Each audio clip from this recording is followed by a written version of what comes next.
Assalamualaikum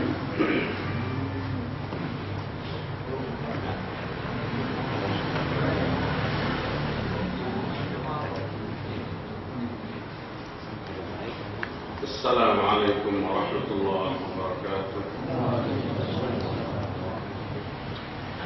Innal hamdalillah nahmaduhu wa nasta'inuhu wa nastaghfiruh wa na'udzu billahi min shururi anfusina wa sayyiati a'malina. May yahdihillahu fala mudilla lahu wa may yudlil fala hadiya lahu.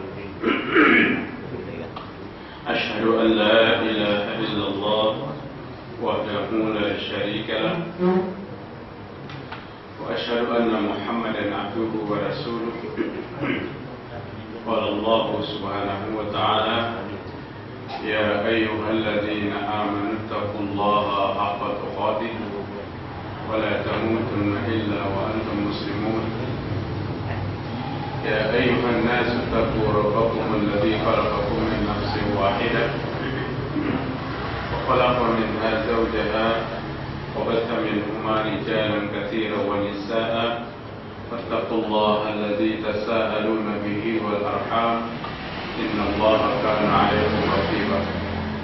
يا أيها الذين آمنوا اتقوا الله وقولوا قولا سديدا يصلح لكم أعمالكم ويغفر لكم ذنوبكم ومن يطع الله ورسوله فقد فاز فوزا عظيما.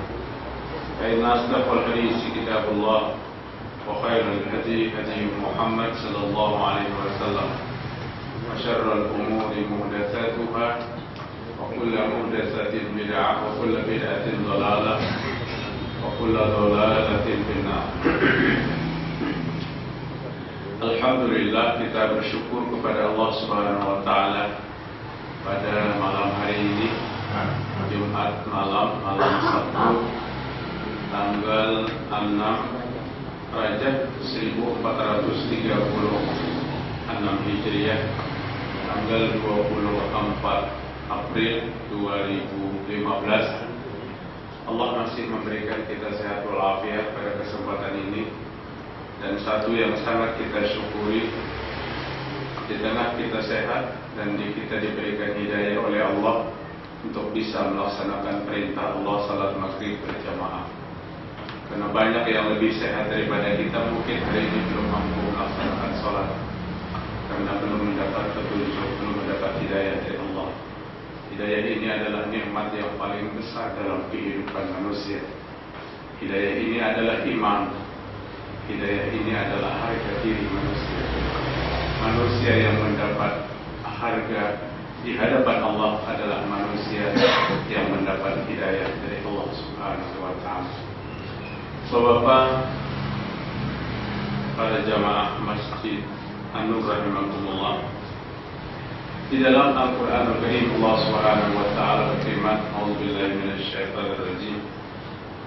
Ya ayyuhalladzina amanu man yartadda minkum an dinihi fasawfa ya'ti Allahu biqaumin yuhibbuhum wa yuhibbuna adillatin 'alal mu'minina a'izzatin 'alal kafirin yujahiduna fi sabilillahi wa la yakhafuna lawmata la'im dzalika fadlullahi yu'tihi man yasha' wallahu wasi'un 'alim.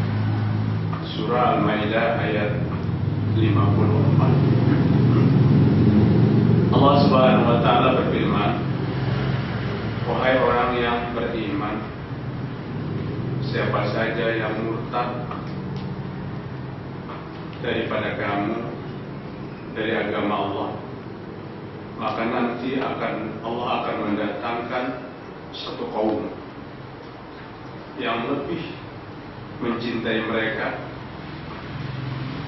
yuhibbunahum, yang lebih mencintai, wa yuhibbunah, dan saling mencintai, lebih mencintai Allah Subhanahu wa Ta'ala. Jika seseorang murtad dari agamanya, Allah akan gantikan satu kaum yang lebih mencintai kepada Allah Subhanahu wa Ta'ala. Mereka bersikap lemah lembut atas sesama mukmin keras terhadap orang kafir. Mereka berjihad di jalan Allah Subhanahu wa taala. Wala yakhafuna lawmata laim, dan mereka tidak pernah takut kepada celaan yang suka mencela. Dzalika fadlullahi yu'tihi man yasha. Yang demikian itu adalah karunia Allah yang Allah berikan kepada siapa yang Allah kehendaki. Wallahu wasi'un alim. Sesungguhnya Allah dan Allah Maha luas lagi Maha mengetahui. Menurut Al-Qurtubi, seorang mufassir rahimahullah, yang dimaksud dalam ayat ini adalah penduduk Yaman.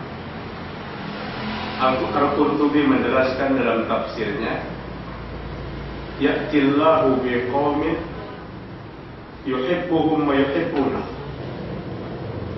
Allah akan mendatangkan satu kaum yang mencintai kepada mereka, yang mencintai kepada Allah Subhanahu wa taala. Pada saat terjadi sebuah pemurtadan, maka Allah menggantikan satu kaum yang saling mencintai dan mencintai kepada Allah Subhanahu wa taala. Yang dimaksud Allah dalam kaum itu menurut Al-Qurtubi dalam tafsirnya adalah penduduk Yaman, satu kaum Abu Musa al-Asy'ari. Menurut Ibnu Jarir At-Tabari rahimahullah menguatkan tafsir Imam Al-Qurtubi tersebut, wa ulul aqwal bidzalik indana bis-shawab ma ruya bihi al-khaira an Rasulullah sallallahu alaihi wasallam annahum ahlul Yaman kaum Abi Musa al-Asy'ari. Menurut kami, pendapat yang lebih kuat dalam ayat itu yang Allah sebut dengan satu kaum yang mencintai mereka, yang lebih kuat tentang tafsir dimaksud adalah bersumber dari yang kebaikan dari Nabi Muhammad SAW, yaitu mereka itu adalah ahlul Yaman. Siapa ahlul Yaman? Penduduk Yaman min qaumi Abi Musa al-Asy'ari, dari kaum Abi Musa al-Asy'ari. Ayat lain yang menjelaskan tentang keutamaan negeri Yaman adalah idza jaa nasrullahi wal fath wa ra'aitan nasa yadkhuluna fi dinillahi afwaja. Apabila datang pertolongan Allah dan kemenangan, kamu melihat manusia masuk agama Allah berbondong-bondong. Apabila datang pertolongan Allah dan kemenangan, kamu lihat mereka masuk agama Allah berbondong-bondong. An-Nasr ayat 1 ayat 2. Menurut ayat tersebut sedang berbicara dengan penduduk Yaman. Siapa yang Allah maksud mereka datang masuk agama Allah berbondong-bondong adalah penduduk Yaman. Mereka orang yang lembut hatinya dan mudah menerima kebenaran. Sebuah hadis dari Abu Hurairah setelah turunnya An-Nasr ayat 1 ayat 2 yang kita bacakan pada yang pertama tadi, Rasul bersabda, atakum ahlul Yaman kum ariqqa quluban, al-imanu Yaman wal fiqhu Yaman wal hikmatu Yamaniyah. Hadis diriwayatkan Imam Ahmad, hadis sahih menurut Albani. Dari Abu Hurairah radhiyallahu anhu setelah turunnya surah An-Nasr, idza jaa nasrullahi wal fath wa ra'aitan nasa yadkhuluna fi dinillahi afwaja. Apabila datang pertolongan Allah dan kemenangan, maka mereka melihat masuk kepada agama Allah berbondong-bondong. Rasul bersabda, atakum ahlul Yaman, telah datang kepada kalian penduduk Yaman. Kum ariqqa quluban, mereka adalah orang yang lembut-lembut hatinya. Al-imanu Yaman, iman itu ada pada penduduk Yaman. Wal fiqhu Yaman, orang yang faqih dalam agama itu ada pada penduduk Yaman. Wal hikmah Yamaniyah, dan hikmah kebijaksanaan itu ada pada orang-orang Yaman. Hadis sahih diriwayatkan Imam Ahmad. Kemudian hadis yang berikutnya dari Ibnu Abbas, Nabi Muhammad bersabda, Allahu Akbar, Allahu Akbar, Ja'a nasrullah wal fath, wa ja'a ahlul yamani, qaumun naqiyatu qulubihim, naqiyatu qulubuhum, layyinatan tabaru, al-imanu yaman, wal fiqhu yaman, wal hikmatu yaman. Hadis diriwayatkan Ibnu Hibban di Sunan, hadis sahih menurut Albani. Dari Ibnu Abbas radhiyallahu anhu, Nabi Muhammad SAW bersabda, Allahu Akbar, Allahu Akbar, Allah Maha Besar, Allah Maha Besar. Ja'a nasrullah wal fath, datang pertolongan Allah dan kemenangan.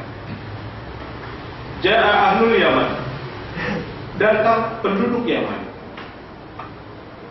Qaumun naqiyatu qulubuhum, satu kaum yang bersih hatinya. Layyinah tabaru, yang lembut tabiatnya. Al-imanu yaman, wal fiqhu yaman, wal hikmatu yaman. Iman itu ada pada penduduk Yaman, ahli fakih itu ada pada penduduk Yaman, dan hikmah itu ada pada orang Yaman. Sahabat Nabi banyak sekali orang Yaman. Bahkan sahabat-sahabat yang berprestasi jika disebut seperti hari ini. Tapi sahabat sama prestasinya. Tapi salah satu dari ahli Yaman adalah periwayat hadis Nabi tertinggi, Abdurrahman, yang disebut dengan Abu Hurairah, meriwayatkan lebih daripada 5.300 hadis Nabi. Di urutan para sahabat, Abu Hurairah adalah ranking yang pertama. Abu Hurairah masuk Islam karena didakwahi oleh orang Yaman. Siapa orang Yaman yang mendakwahinya? Tufail bin Amr ad-Dawsi, orang Yaman yang lebih dulu masuk Islam. Kemudian datang ke Yaman, dia dakwahi Abu Syamsi, Abdus Syamsi. Siapa Abdus Syamsi itu? Itu nama kafirnya Abu Hurairah. Abdus Syamsi, hamba matahari. Setelah didakwahi oleh Tufail bin Amr ad-Dawsi, Abdus Syamsi masuk Islam, dan Nabi merubah dengan namanya Abdurrahman.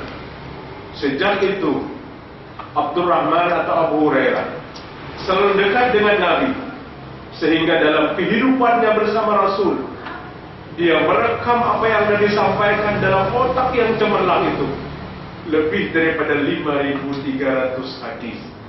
Bayangkan Pak, 5.300 lebih Nabi berkata masuk dalam memorinya Abu Hurairah.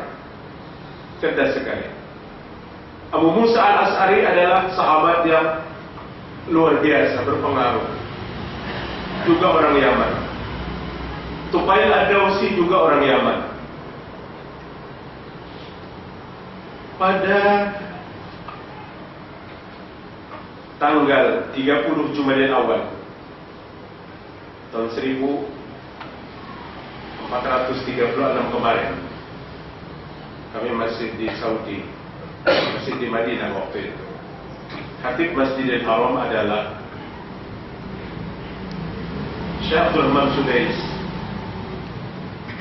Kemudian tanggal 6 Jumadil Akhir, Jumat berikutnya, khatib di Masjidil Haram adalah Syekh Usama Al-Hayyan, dua ulama besar Saudi Arabia, dengan menyampaikan khutbah berurutan pada Masjidil Haram dengan tema yang sama.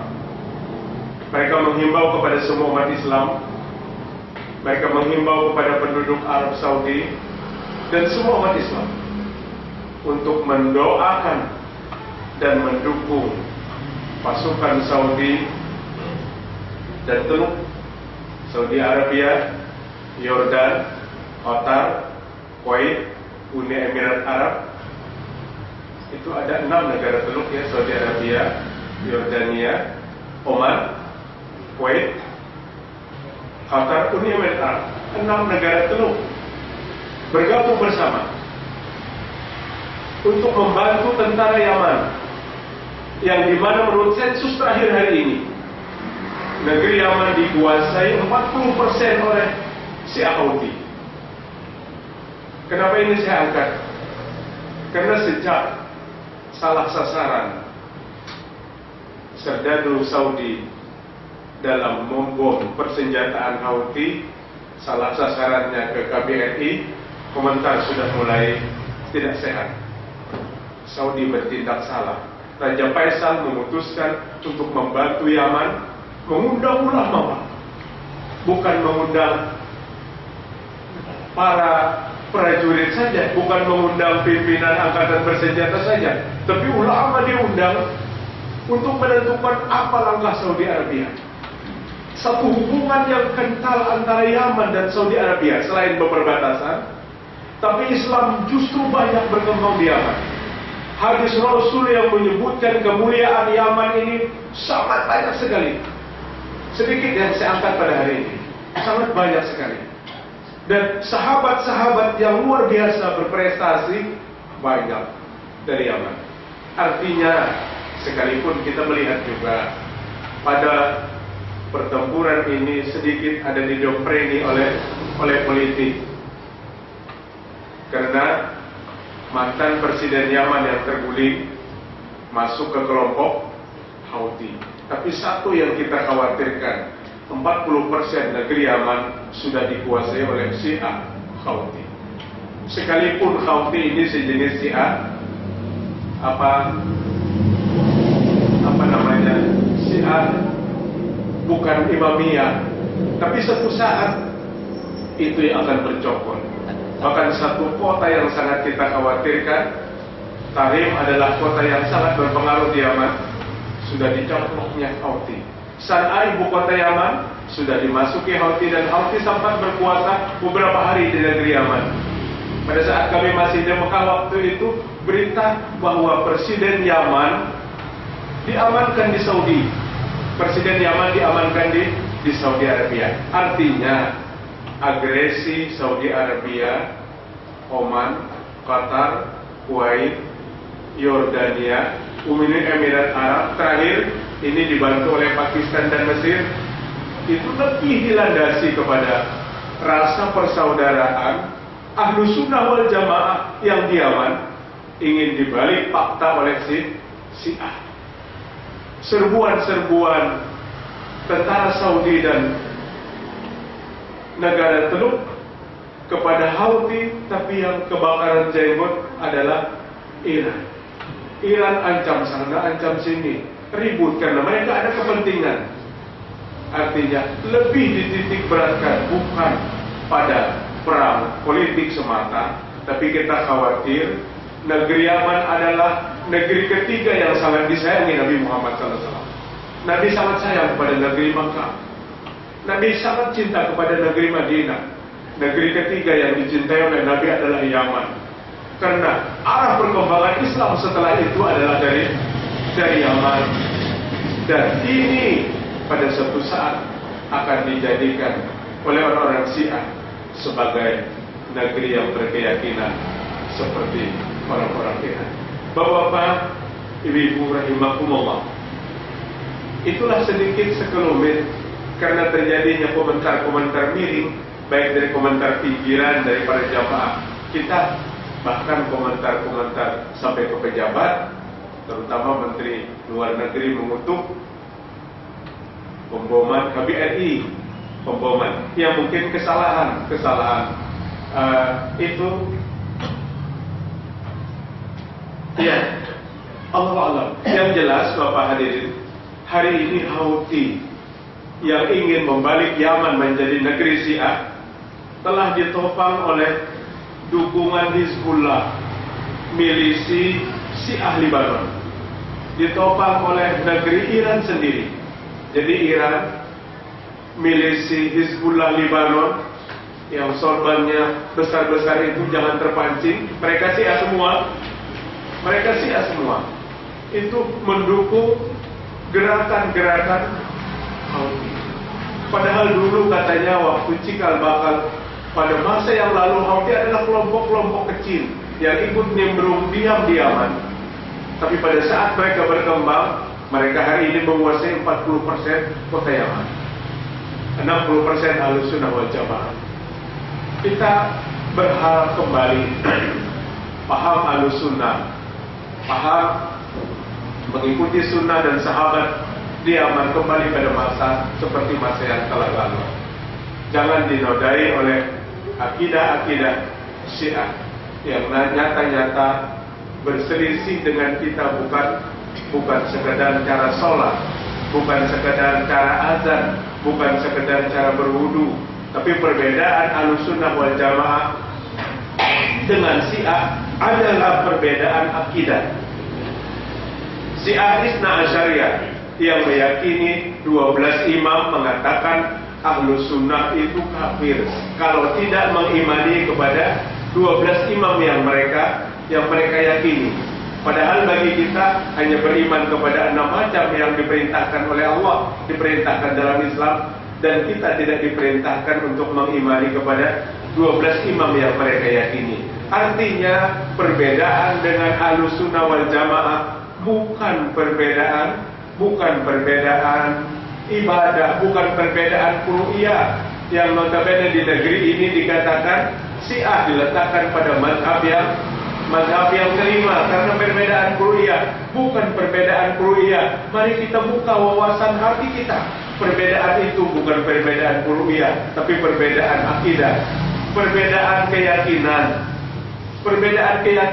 Apakah kita masih bisa menerima untuk meletakkan paham itu sebagai mazhab yang kelima pada saat mereka mengkafirkan Abu Bakar As-Siddiq, pada saat mereka mengatakan murtad kepada Umar bin Khattab, pada saat mereka mengatakan Aisyah radhiyallahu anha, Hafsah radhiyallahu anha perempuan-perempuan selingkuh, perempuan-perempuan penzina? Padahal Allah yang mengatakan Aisyah, Hafsah, Ummahatul Mukminin, istri-istri Nabi Muhammad SAW adalah pemimpin wanita surga. Sedikit pun dalam kajian kita tidak pernah untuk mengangkat-ngangkat atau mengkompor-kompori, tapi kita ingin mendudukan sebuah permasalahan bahwa perbedaan kita dengan Syiah bukan perbedaan furu'iyah, bukan perbedaan yang satu berkunut atau yang satu tidak kunut, bukan perbedaan yang satu 11 tarawih, yang satu 13, yang satu 23, tapi perbedaan di sini adalah perbedaan keyakinan. Bapak kalau pernah membaca buku-buku hadis yang diperpegangi oleh orang-orang Syiah, luar biasa, pasti kita akan melon. Ali bin Abi Thalib mereka katakan lebih dulu masuk surga daripada Nabi Muhammad SAW. Bahkan Nabi masuk surga, tapi satu yang tidak masuk surga dari Nabi, kemaluan Nabi masuk neraka. Nabi masuk surga, kemaluannya masuk neraka. Kenapa? Karena pernah berkumpul dengan wanita fajirah, wanita jahat seperti Aisyah dan Hafsah. Keyakinan apa yang kita bisa toleransi dengan keyakinan itu? Jelas ini perbedaannya adalah perbedaan akidah. Perbedaan akidah. Pada saat Saudi bertindak, Raja Faisal, karena persis terjadinya itu kami sedang di mahkamah, melakukan itu bukan karena ada kepentingan dengan Yaman, tapi tidak lain kepentingannya adalah kepentingan satu akidah dan satu hubungan yang sangat erat antara Saudi Arabia dengan Yaman tentang perkembangan Islam pada pertama kali. Di samping banyaknya sahabat Nabi yang datang dari Yaman, keputusan untuk menyerbu itu setelah mengumpulkan beberapa tokoh para ulama, dan ini terbuka, bukan sembunyi-sembunyi. Syekh Abdurrahman Sudais, Syekh Usama Al-Khayyat menyampaikan 2 minggu berturut-turut maka hubahnya sama agar umat Islam dan warga negara Saudi Arabia mendukung agresi itu, karena ini sebuah keyakinan, memperjuangkan sebuah keyakinan. Bapak Ibu, kalau kita baca di berita-berita hari ini, sungguh kita ini sesuai dengan apa yang diungkapkan oleh Jalaluddin Rahmat.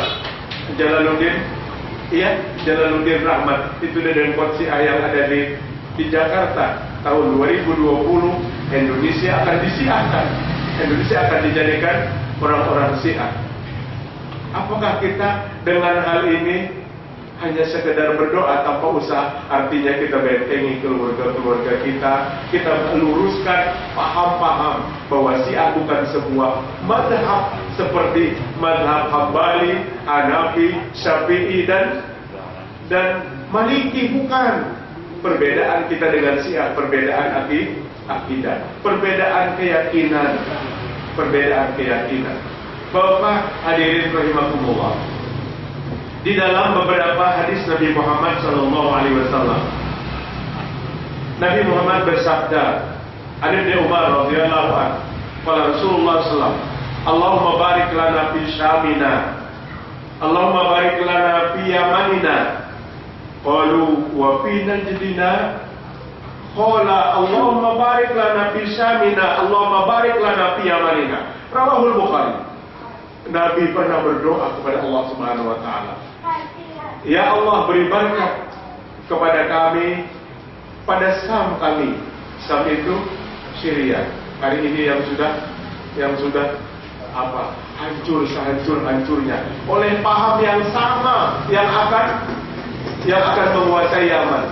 Ini Syria sudah dikuasai oleh Syiah luar biasa. Nabi pernah berdoa, beri berkat kepada kami pada negeri Syam kami, beri berkat kepada kami negeri Yaman kami. Salah seorang sahabat berkata, qalu wa fi najdina, Najd bagaimana ya Rasul? Nabi berdoa lagi, ya Allah, beri berkat negeri Syam kami, beri berkat negeri Yaman kami. Hadis diriwayatkan Imam Bukhari. Rasul menaruh satu pertautan hati yang sangat cinta kepada negeri Yaman dan negeri Syam. Yang hari ini, jika umat Islam, paling tidak kita sebagai umat Islam, senantiasa sering-sering menadahkan doa kepada Allah Subhanahu wa taala. Iya, majelis kita di sini bukan menyuruh kita cepat-cepat buat paspor kemudian berangkat ke Yaman, tidak. Kita tidak menganjurkan seperti yang hari ini didengungkan oleh kaum yang agak radikal. Tapi paling tidak kita tahu duduk permasalahan dari peristiwa yang terjadi di negeri itu. Saudi bukan ada kepentingan kekuasaan, tapi Saudi Arabia dengan negara Teluk, 6 negara Teluk dan Mesir hari ini juga sudah mengulurkan bantuan Pakistan untuk menyelesaikan itu, karena mengingat sebuah sejarah tentang Yaman adalah sebuah kota yang sangat dicintai Nabi Muhammad SAW. Tumbuh berkembang agama Islam banyak dari Yaman, sampai Nabi mengatakan Yaman adalah arifah quluban, orang yang lembut-lembut hatinya, orang yang bagus tabiatnya.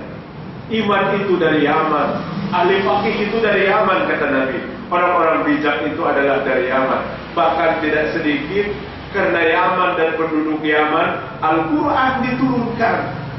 Idza jaa nasrullahi wal fath. Semua mufassir itu adalah Allah berbicara tentang penduduk Yaman. Kemudian ayat yang kita baca pada mukaddimah tadi, Al-Maidah 54, juga turun karena penduduk Yaman. Rasul bersabda, beri berkat negeri Syam dan beri berkat negeri Yaman. Kemudian dalam hadis yang lain, Nabi Muhammad SAW bersabda,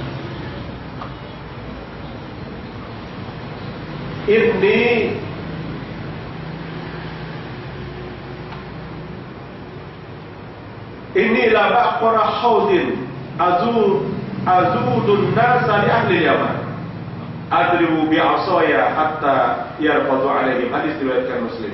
Aku akan berada di samping telagaku, kata Nabi. Aku akan berada di samping telagaku, dan aku akan mendahulukan ahli Yaman, penduduk Yaman, untuk meminum air telaga itu. Baru Nabi memberikan kesempatan kepada yang lain. Sebuah gambaran bahwa Rasul sangat mencintai dengan negeri Yaman dan penduduk-penduduk Yaman pada masa-masa yang lalu. Jangan apa yang Nabi sampaikan dari sekian banyak pernyataan sayang dan cintanya Nabi kepada negeri Yaman ini, hari ini terobrak-abrik oleh satu paham yang kita menganggap sepele, padahal paham itu bertentangan dengan akidah. Bapak Ibu, kalau kita membaca di internet itu, ada penduduk Afgan 32 orang yang mencari suaka politik. Datang kemana? Datang ke Balikpapan. Setelah ditampung di Balikpapan, Mereka rata-rata berusia 23 tahun sampai 30 tahun. Semua laki-laki, tidak ada yang membawa istrinya. Ditampung dalam sebuah bangunan, dalam sebuah tempat, dan mereka di sana menginap beberapa hari. Setelah diintip, apa yang mereka lakukan? Tiap malam mereka memuji kepada Hasan, memuji kepada Husain, dan mereka menapuk-napuk dada, menepuk-nepuk bahu. Yang artinya apa yang mereka lakukan adalah apa yang dilakukan oleh orang-orang Syiah. Yang artinya bahaya Syiah hari ini mengepung negeri ini dari beberapa penjuru. Kalau kita berhadapan dengan Nasrani, kalau kita berhadapan dengan Yahudi, jelas sekali di mata kita, jelas sekali perbedaannya dengan kita. Tapi kalau kita berhadapan dengan Syiah, yang kadang-kadang mereka menjual-jual dengan pencinta Ahlul Bait, padahal orang Syiah bukan pencinta Ahlul Bait. Mereka justru yang mengorbankan Ahlul Bait. Mereka mengaku mazhab Ahlul Bait. Ahlus Sunnah wal Jamaah, pemegang sunnah Nabi, itulah pencinta Ahlul Bait. Itu yang mereka jual-jual, sehingga hari ini tidak sulit bagi mereka untuk masuk ke dalam sebuah masyarakat yang taklidnya sangat kencang. Taklid butanya sangat kencang, paham ini mudah masuk ke dalam sebuah masyarakat. Oleh karena itu mari kita bentengi, mari kita kaji, sekalipun hari ini Syiah yang menguasai Yaman 40% itu hanya Syiah Houthi, satu sekte dari Syiah yang tidak berbeda tentang akidah. Mereka tetap menghargai kepada Abu Bakar As-Siddiq Houthi, tetap menghargai kepada Umar bin Khattab, tapi tetap Ali bin Abi Thalib mereka katakan lebih mulia daripada semua sahabat. Ini sebuah keyakinan yang berbeda dengan kita. Rasul mengatakan apa? Kata Nabi Muhammad SAW, jika iman Abu Bakar itu ditimbang dengan iman semua manusia kecuali Nabi, kita tidak mampu menandingi imannya seorang Abu Bakar As-Siddiq. Itu sahabat yang luar biasa, Dalam paham mereka tetap mengatakan Ali adalah orang yang lebih utama. Kita tidak berkenan menerima Syiah, tapi kita bukan pembenci Ali. Kita bukan membenci Hasan dan Husain. Itu Ahlul Bait yang kita cintai. Tapi kita tidak menerima paham mereka yang meletakkan kepada Ali segala-galanya. Tidak berkenan menerima paham mereka. Kita mencintai Ali bin Abi Thalib. Ali bin Abi Thalib adalah bagian daripada Khulafaur Rasyidin yang Nabi memerintahkan untuk kita ikuti. Kita mencintai Hasan dan Husain, itu adalah cucunya Nabi Muhammad SAW. Tapi kita letakkan mereka sesuai dengan akidah yang diajarkan. Bukan kita letakkan mereka dalam keyakinan kita seperti keyakinan mereka orang-orang Syiah yang mengkultuskan dengan pengkultusan yang berlebih-lebihan. Patut juga kita hari ini melihat apa-apa yang dikumandangkan oleh sebagian saudara-saudara kita berupa puji-pujian. Kalau kita coba teliti, sungguh banyak sekali jenis puji-pujian itu yang mengkultuskan kepada seorang khalifah yang bernama Ali bin Abi Thalib. Allah mendudukkan Ali bin Abi Thalib, Abu Bakar As-Siddiq, Utsman bin Affan, Umar bin Khattab, Abdullah bin Mas'ud, dan sederet itu dengan kalimat apa dalam Al-Quran? Was-sabiqunal awwalun minal muhajirin wal ansar walladzina taba'uhum bi ihsan radhiyallahu anhum wa radu an. Apabila kita mengatakan Abu Bakar radhiyallahu an, Umar radhiyallahu an, Utsman radhiyallahu an, seyogianya Ali bin Abi Thalib juga radhiyallahu an. Tidak ada seyogianya manusia yang berani merubah ketetapan Allah. Allah tetapkan ini di dalam ayat 100 surah At-Taubah. Kedudukan dan tinggi nilai sahabat dengan kalimat radhiyallahu an. Itu kedudukan sahabat. Seperti kita menyebutkannya Abu Bakar dan Umar dan Utsman. Tapi ada satu kelompok yang mengkhususkan kepada kalimat Ali bin Abi Thalib. Kita tidak merasa bahwa kita terjebak dalam sebuah amalan Syiah. Ali bin Abi Thalib karramallahu wajhah. Itu satu paham yang jelas, itu datang dari paham Syiah. Dan ini perlu kita waspadai Bapak Ibu hadirin. Karena apa? Karena mereka berjalan seperti jalannya kita. Mereka berpakaian seperti pakaian kita. Mereka berperilaku seperti perilaku kita. Padahal dalam keyakinan mereka, terutama Isna Asyariyah, Syiah yang 12 imam, keyakinannya berbeda daripada kita. Syahadatnya berbeda daripada kita. Al-Qur'annya dirubah berbeda daripada kita. Bagaimana kita bisa mengatakan itu salah satu cabang daripada Islam? Kita lebih cenderung, lebih yakin percaya kepada agama Syiah. Yang satu agama Islam, yang satu agama Syiah. Silakan. Pada saat tidak mengatasnamakan Islam. Memang di dalam Islam itu kita dilarang takfiri, dilarang mengkafirkan. Jangan mudah menyebutkan seorang itu kafir. Jangan mudah mengklaim seorang itu kafir. Tapi di dalam Islam juga jangan lembek. Kalau itu nyata kafir, jangan takut kita katakan itu kafir. Jika itu kafir, kita katakan tidak kafir, kekafiran itu bisa kembali kepada diri kita. Jadi pada saat itu nyata berbeda akidah, maka kita katakan itu bukan Islam. Syahadat saja berbeda, sudah hak kita mengatakan bukan Islam. Asyhadu an la ilaha illallah wa asyhadu anna Muhammadar Rasulullah, itu syahadat kita sebagai seorang muslim. Tapi bagaimana syahadat Isna Asyariyah? Bagaimana syahadat Syiah 12 imam berbeda daripada kita. Hati-hati, mereka menjual-jual mazhab Ahlul Bait. Dan kadang-kadang ada juga sekelompok yang mau mereka manfaatkan. Dan ini sangat ampuh untuk mendatangi kelompok-kelompok masyarakat yang nilai taklidnya sangat tinggi.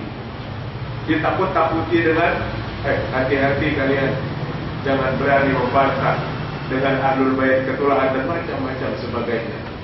Bapak hadirin rahimakumullah, tidak lain ini kita sampaikan bukan untuk memperkeruh keadaan, tapi mendudukkan permasalahan keyakinan kita seperti itu.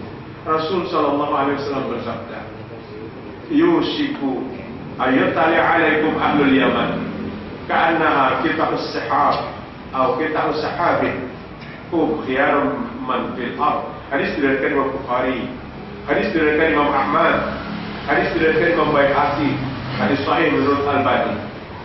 Hampir-hampir bangsa Yaman telah melebihi kalian. Mereka seperti segumpal awan.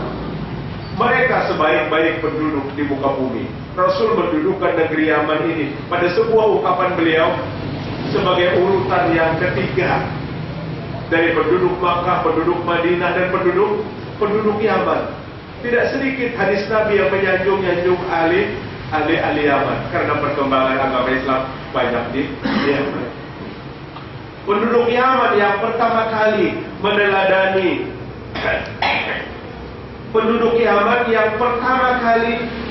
meneladani musafah, jabat tangan. Anas bin Malik bercerita, qala Nabi sallallahu, kadang-kadang ini disalahgunakan. Qad jaa ahlul Yaman wa hum awwalu man jaa bil musafah. Anas bin Malik berkata, telah datang penduduk Yaman, dan mereka orang-orang Yaman adalah manusia pertama yang memudayakan dengan bermusafahah. Sementara musafahah adalah sesuatu yang disunahkan oleh Nabi Muhammad SAW. Ma min muslimaini yaltaqiyani wa yatasafahani illa ghufira lahum qabla an yatafaraqa. Dua orang Islam yang bertemu, kemudian kedua-duanya bersalaman, Allah Ta'ala akan mengampuni dosanya sampai mereka berpisah. Dalam hadis yang lain, pada saat dua orang Islam bertemu dan bersalam-salaman, maka dosa keduanya berguguran, seperti bergugurannya daun-daun kering pada musim panas, kemudian ditiup oleh angin yang kencang. Daun-daun kering itu berhamburan. Seperti itu dosa-dosa orang yang bermusafahah. Bahkan Ibnu Abbas mengatakan kebiasaan Nabi Muhammad SAW, kebiasaan para sahabat Nabi Muhammad SAW bukan sekedar bermusafahah, tapi pada saat mereka lama tidak jumpa dan lama tidak bertemu, mereka bermusafahah dan mereka berampunan. Seolah tergambar keikhlasan kedua belah pihak, kejernihan hati kedua belah pihak, tertanam rasa silaturahim yang tinggi dan rasa saling menyayangi. Memang Nabi Muhammad SAW mengatakan, la yu'minu ahadukum hatta yuhibba li akhihi ma yuhibbu li nafsihi. Tidak sempurna iman salah seorang kalian sehingga kalian mencintai saudaranya seperti mencintai dirinya sendiri. Budaya bermusafahah pertama kali adalah dari orang-orang Yaman, penduduk-penduduk Yaman yang memancarkan kejernihan hati, terpancar dalam kejernihan jiwa, senyum yang ditampilkan kepada sesama saudaranya. Begitu yang digambarkan oleh Nabi Muhammad SAW.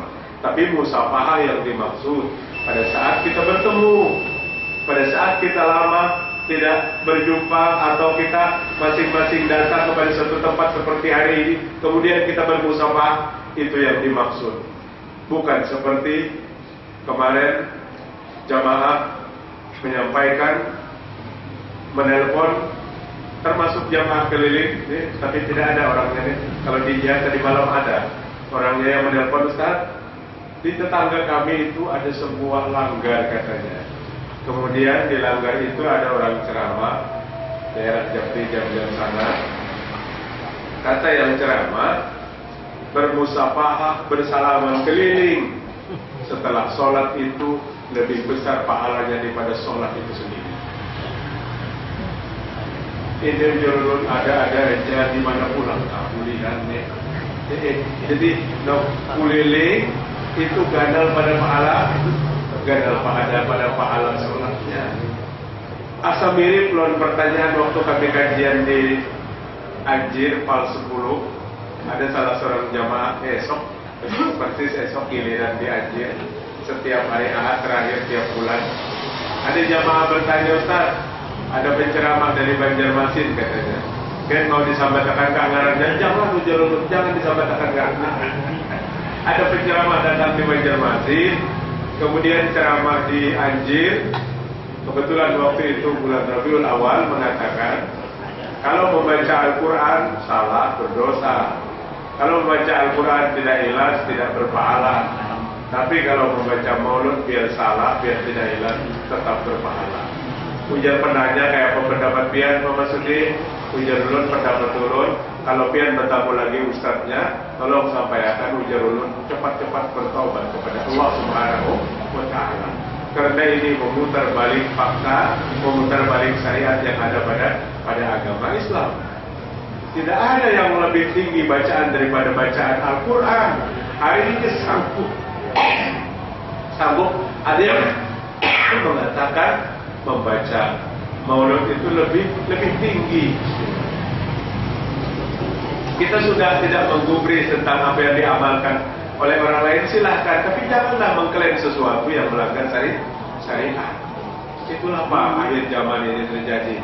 Pada saat ulun guling sebuah pengajian, waktu itu pengajiannya di Alalak Pak, di Alalak di wadah Pak Haji Nasir, Masjid Imaduddin. Kemudian guling bensin habis, sehingga persis di tukang jual bensin melihat nang penukar bensin yang mungkin berjanggut-janggut, begamis-gamis, ujar penjual bensin, setnol ulun bertakun dulu lempian. Ujar ulun bertakun apa? Dikira bertakun alamat Pak. Sekalinya apa? Pian tahulah salawat kulus. Bertakun salawat kulus. Ujar ulun apa geran salawat kulus toh? Ujar Tuan Guru, jadinya apabila diamalkan, maka duit kada seling habis.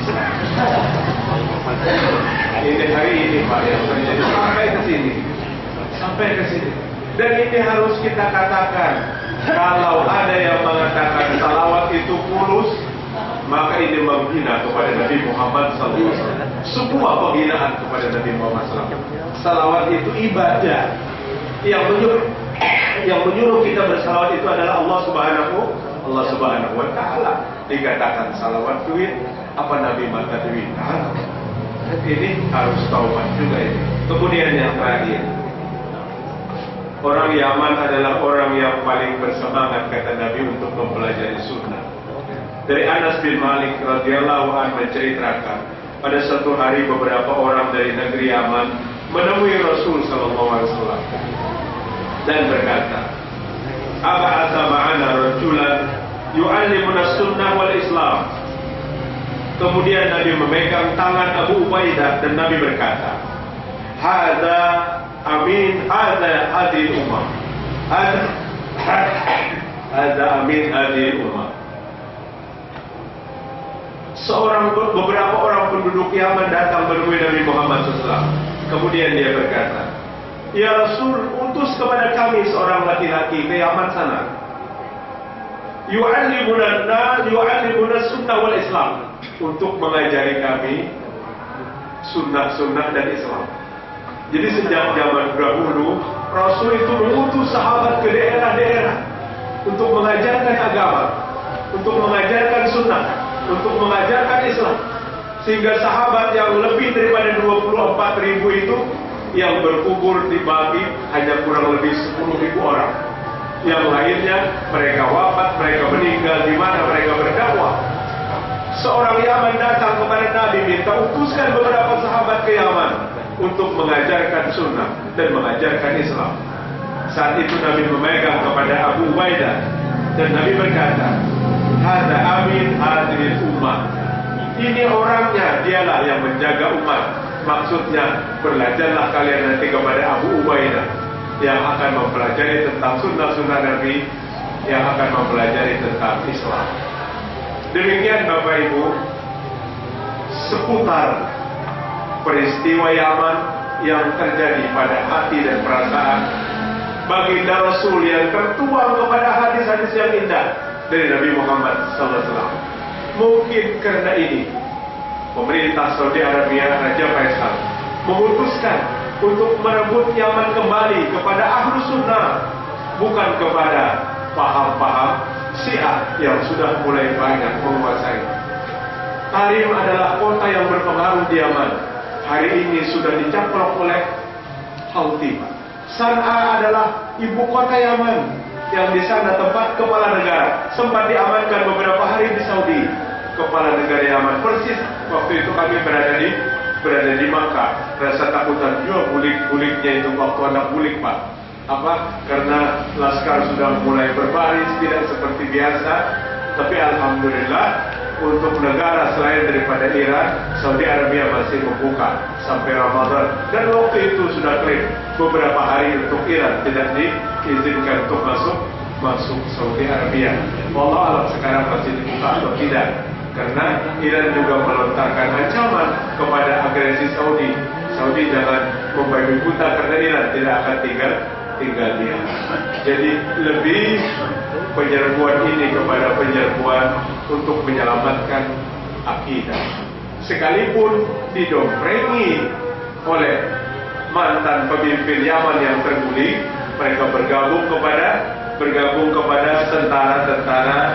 tentara Hizbullah, milisis Syiah yang mendukung kuat tentang agresi Houthi. Mudah-mudahan Allah menampakkan kebenaran.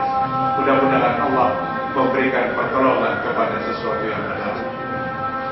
Subhanallahumma wa bihamdik, asyhadu an la ilaha illa anta, astaghfiruka wa atubu ilaik. Wassalamualaikum warahmatullahi wabarakatuh.